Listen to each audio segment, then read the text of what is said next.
Hi friends, it's Miss Jenifer at Somerset Academy of Music, and boy oh boy do I have a cool exercise for you today. We are in our technical exercises series where we are going through and building up to learning 12 exercises and playing through them every day. I hope you're having so much fun on exercises 1 through 8. Today I'm going to show you like I said, one of my favorite ones.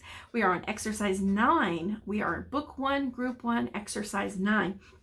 And we are covering a big part of the keyboard today, and I think I have the camera. This is about, I'm maxed out here. We're doing over 4 octaves, so we're going to be going from this key to this key. I don't know if I think I've got it so that they're in camera range. I might be cutting off the high and the low notes, so hopefully you'll be able to figure out where those are on your piano. This is middle C on my piano, so that's if you want to orientate yourself to that. We're going to be going to the C below middle C plus 1 note below that on B, and then we're going to be coming up from middle C. We're going to be going 1, 2, all the way 3 C's above middle C. So this isn't quite the highest C on a traditional full-size piano. There's 1 C higher.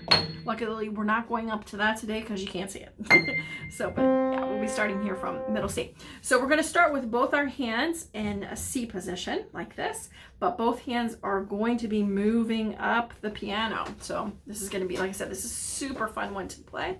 You can also add the damper pedal with this one as well. If you don't have a damper pedal or don't feel ready to add that, that's totally fine. That's something you can always add later, but I will point out where to do that.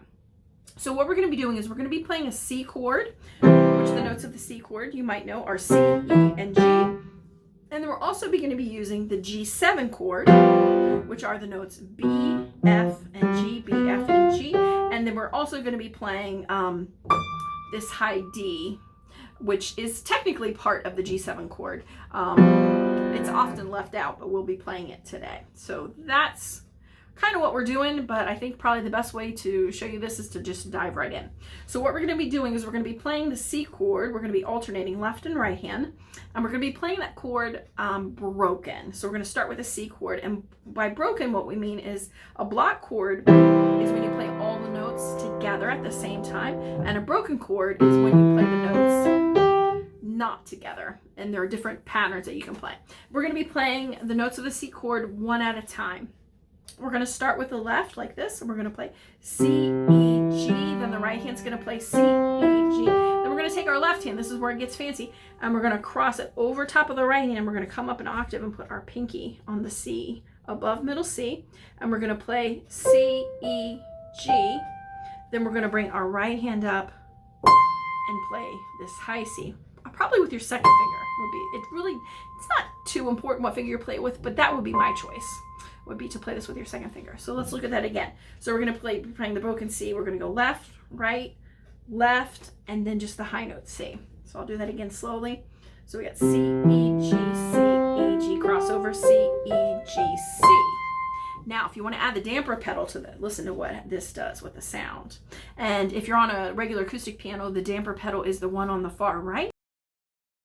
And if you just have a plug-in sustain pedal on your keyboard, just do that. Okay, so here's what it sounds like with the damper pedal, or also called the sustain pedal. Starting with that left hand again, C, E, G, C, E, G, C, E, G, C. And we're playing these as triplets, so we're going to be counting. The rhythm would be 1 and 2 and 3 and 4. Then we're going to do that same pattern, but now we're going to do it with the G7 chord. So we're going to be doing B, F, G, broken triplets, just like this. So I'll do it without the pedal first. B, F, G, B, F, G, B, F, G. And then we're going to come up here and we're going to play a D. Okay, so I'll do that again with the pedal. So that's B, F, G, B, F, G, B, F, G, D. Okay. Then with a new pedal, we're going to come back down to the C position. This time we're going to do the C chord broken, but this time we're going to come up the same way we did. But instead of just playing C here, we're going to play C, E, G, all 3 notes, and then we're going to cross our left hand over, and that's where we're going to reach way up here. You feel like a pretzel probably at this point, and play this high C, which is hopefully on camera. If it's not, we're just going up to the second highest C on the piano. So let me do that one again. So we got C, E, G, C, E, G, C, E, G, C, E, G, C. Okay? So I'm going to play the whole exercise slowly and count it, and then I'll go through it at a faster tempo. And I'm going to be changing the pedal when I change chords. So I push the pedal down with the first note of the C chord. I'm going to lift the pedal on the first note of the G7 chord, the B, and then immediately push it back down, and then do the same thing when I switch the pedal for the C chord. If none of that makes sense to you right now, don't worry about it.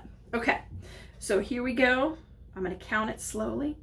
1 and 2 and 3 and 4 and 1 and 2 and 3 and 4 and 1 and 2 and 3 and 4 and 1 and 2 and 3 and 4 and isn't that lovely? Okay, now listen to what it sounds like when it's played at a faster tempo, and you can really have fun speeding this up as fast as you like. Okay, so I'm gonna not count. I'm just gonna let you listen to how beautiful this sounds. Okay, a little faster this time.